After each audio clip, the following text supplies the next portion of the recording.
Saudara Kejaksaan Agung menggeledah rumah mantan pejabat Mahkamah Agung Zarof Richard. Dari penggeledahan ini, Saudara, Kejagung menemukan uang senilai 920 miliar rupiah dan emas batangan seberat 51 kilogram.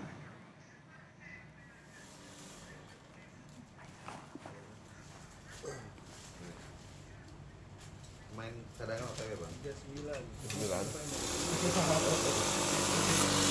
Ini kok gua nggak ada pemain cadangan ini?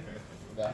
Penyidik Kejaksaan Agung menemukan tumpukan kontainer berisi uang di rumah mewah mantan pejabat MA Saudara Zarof Richard yang berada di kawasan Senopati, Jakarta Selatan.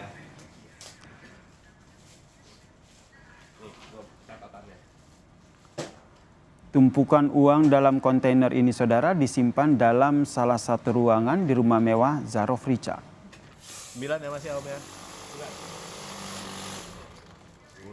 Dalam kontainer ini ditemukan tumpukan mata uang asing berupa dolar Singapura dan juga dolar Amerika Serikat.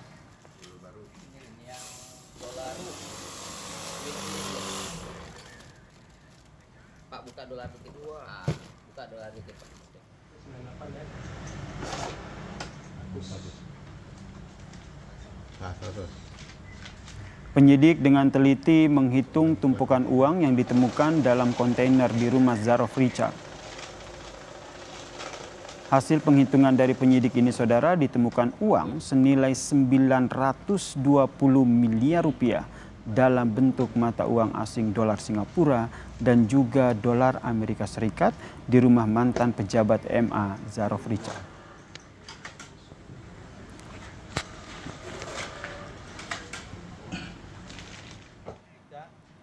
Empat, 5, 6, 7, 8, 9. Sudah 1, 2, 3, 4, 5, 6. Masih di ruangan yang sama, penyidik juga mendapati sebuah box kontainer yang berisi uang hingga emas batangan.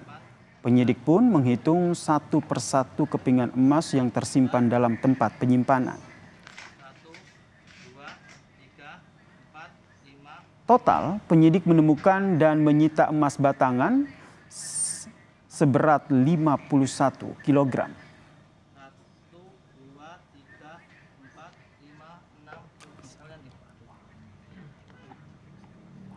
1, 2, 3, 4, 7, 8. Kejagung juga menyita belasan telepon genggam dan sejumlah sertifikat tanah di sejumlah daerah milik Zarof Richard, Saudara.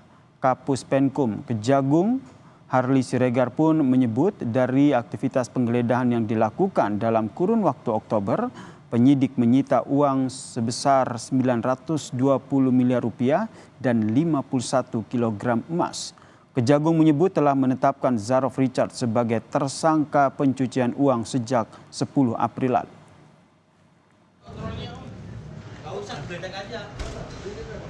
Disampaikan bahwa tentu perkara ini bermula dari pengungkapan dugaan tindak pidana suap dan atau gratifikasi ya. Kemudian dalam kurun waktu di sekitar Oktober 2024 penyidik kan melakukan berbagai aktivitas penggeledahan dan penyitaan ya. Dan ditemukan ada uang senilai sebesar 920 miliar lebih dan emas 51 kilogram dan berbagai dokumen ya dikompilasi, dipelajari, maka pada tanggal 10 April 2025 yang bersangkutan ditetapkan sebagai tersangka dalam tindak pidana pencucian uang atas perkara pokoknya dugaan suap dan atau gratifikasi.